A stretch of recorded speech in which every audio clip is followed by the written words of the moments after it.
Hi, my name is Rae'Mah Henderson, and I am a golden retriever in human form. I just so happen to work in investments and venture capital.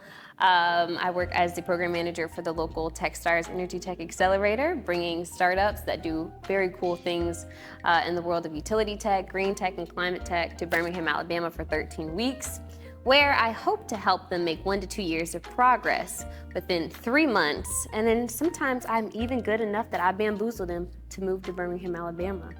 Other than that, I'm someone's daughter. I'm the daughter of Tracy Philpott, and I love dogs. I am a part-time veterinarian, and I have an internet PhD in sexology. That is who I am, Rae'Mah Henderson. Something that I want to do, really a lot of this year, I hope to do a lot more serving and volunteer work. And so putting myself in certain organizations where I'm able to do that.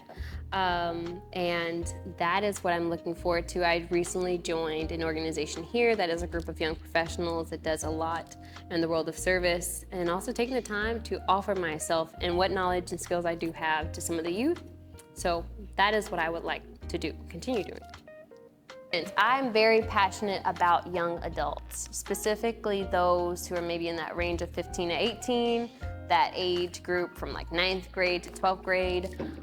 Sometimes I feel like people, especially in my community, lack exposure. And so hoping to bring them exposure into different things, different industries, different jobs that they could have. A few weeks back, I went on a really cool Porsche driving experience, and this guy makes like $200,000 a year just to drive Porsches around the track. Why are we not telling the kids in school that that is a job? That is a possibility. So that is something that I am hoping to do. Is continue to expose young adults about what's possible. I'm starting to contemplate that answer. That's my nervous answer. My real answer is, what do I want to do more of? I would love to set myself up to be a future philanthropist, is what I'd actually like to do. So investing a lot in myself, so that way I'm in positions to give back and to create impact. That's what I really want to do, AKA be a rich MFER. Love to give back to mainly the underserved and underrepresented communities. So I think that's safe to say the BIPOC community. I also have a huge passion for women, and so would love to invest in both of those communities. You know, I just realized that my journey has definitely been divinely organized to the T.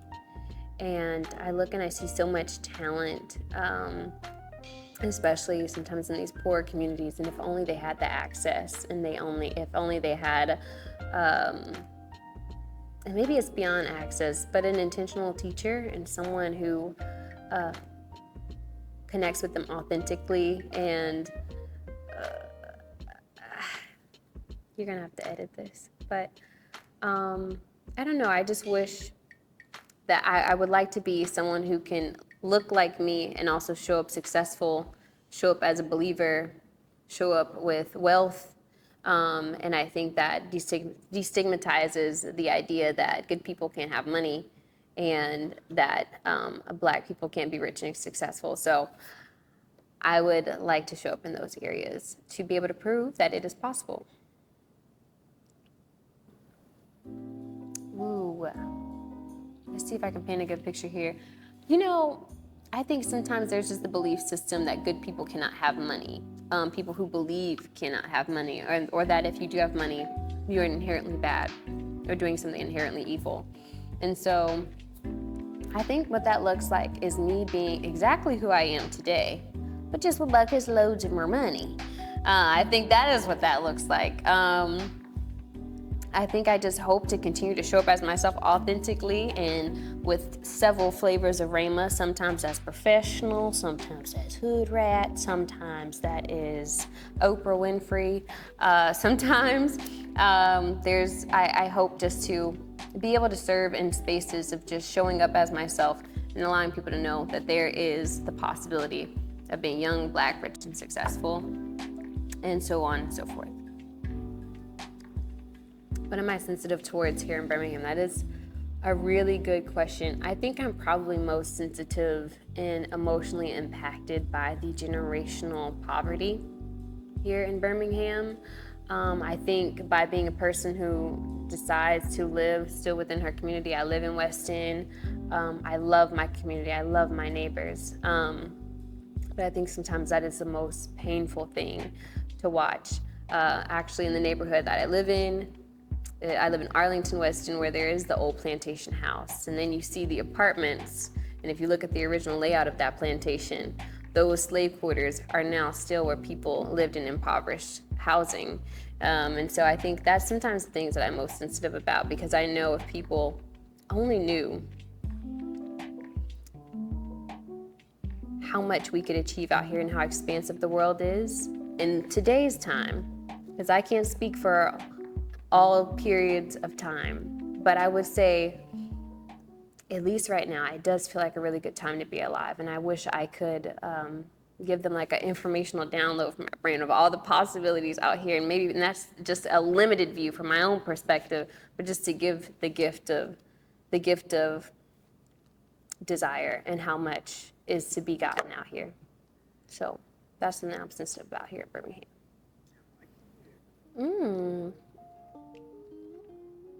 One thing I would change about Birmingham and one thing that I would keep. Ooh la la. One thing I would, maybe let's start with the negative and then we'll go to a positive, so we end on a sweet note. But I really would change the ways in which we approach, sorry, actually, Devin, I need to think on this answer. Because off this rip, off the dome, you know what I'm saying? It's gonna come out real tough, you know what I'm saying? Okay, say it. I think, and maybe it is the community that I live in, and also because I am a Black person, so those people are my people. But the one thing I would change about this city is maybe the way in which we approach leadership and mentorship towards young Black children and young Black men, to see all of the trauma that they are able to create because they are living a traumatic, and they have the perfect storm for a traumatic lifestyle, right? When you live in a poor area, when you don't have access to capital, when you're raised in a family that has been affected by generational poverty for generations and generations and generations, and just to see how, unfortunately, it is the perfect storm for continued chaos. I wish that there was a way that we could approach that and much different than how we are. I don't necessarily know the perfect remedy for that, but that's something that I would change about Birmingham. Now, what would I keep? I would definitely keep our community aspects. This is a place that definitely does feel like home. If you visit Birmingham now, while I know y'all are already making jokes about Birmingham, Alabama, we do not ride around in horse and buggy, but it is a modern day Andy Griffin show. Like, we literally cherish and value community here, and I think there's nothing like it. I think that's why Birmingham is my favorite place to be in the summer. When you smell the smell of charcoal and you hear your neighbors laughing up the street because they're having a cookout, and it's just this sense of home, and it's so sacred, and it is something that I cherish for the rest of my life, and hopefully something I get to show my kids. Ooh. An issue I see in Birmingham, and what is my solution? I have a controversial answer to this. Sometimes I like to idealize of like, what would I do if I was this person, I was in their position? We are in the Bible Belt, meaning what we got a lot of. We got a lot of church, And on the other side of that, we got a lot of poor people going to church. And a lot of poor people giving their money to church. Now, y'all ain't gonna come fight me in the parking lot of my job about the answer that I'm about to say. But something that I feel like is something we could change in Birmingham is it would be dope to see some of these mega churches or these very, very quickly becoming viral, famous pastors take some of the funds that are being gifted to that church and create their own apartment complexes and their own mini communities where there's commercial shopping, little grocery stores, whether that's a Publix and really, if I'm going to be giving my money to you, hopefully you'd be investing back into the community.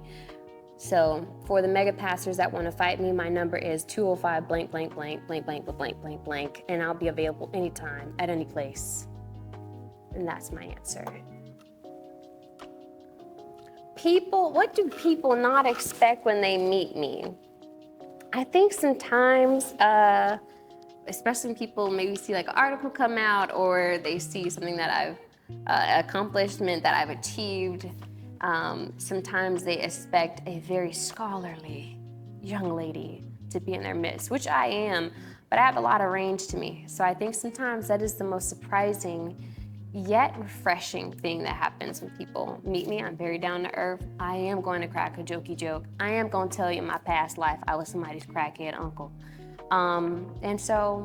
But that is the beauty of being my friend, and it gives me universal appeal. So thank you, Lord. It's a gift. I could go back 10 years. Okay, so I'm 23 going on 24. So I'm gonna be talking to a 13-year-old going on a 14-year-old. Definitely going through an intense phase in my life. Right around this time, I realized that being cute would not save my family. Being cute does not pay bills. And I think I was starting to learn a lot of harsh truths. And realizing if I wanted to make certain things happen for myself, I had to be ambitious and go after it. I also just was experiencing just a wild time of seeing some crazy stuff firsthand, as we all do, as we all have those crazy stories from our childhood, I'm sure. But I would tell her that everything is going to be okay, and I would give her the magic of letting it all play out, because you have a beautiful life ahead of you.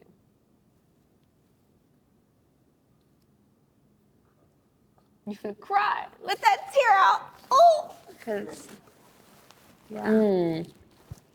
Do I consider myself successful in the point in which I am and where I want to be? Listen, I'm gonna tell you how my mama told it to me.